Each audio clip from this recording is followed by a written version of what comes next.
وخامس الأغذية الديكسينية التي تهم أجسامنا خليط الألياف الغذائية ميكوفيجي، والذي يحوي 23 نوع من الفطر والخضار والفواكه والتوابل والأعشاب، مما يجعل هذا المنتج أو هذا الخليط من الألياف الغذائية يعني أقوى معين على تكنيس القولون.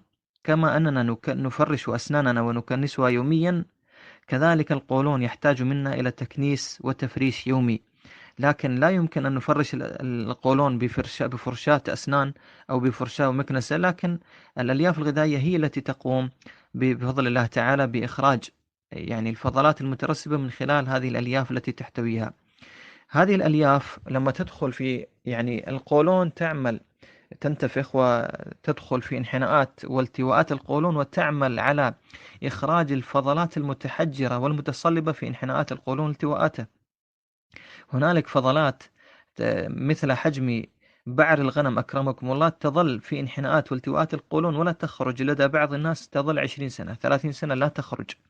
لما نأكل هذه الألياف الغذائية سبحان الله تنتفخ يعني تدخل في انحناءات القولون وترطب وتلين هذه الترسبات يعني الفضلات المتحجرة، ثم تخرجها بلطف ويسر وسهولة بفضل الله تعالى.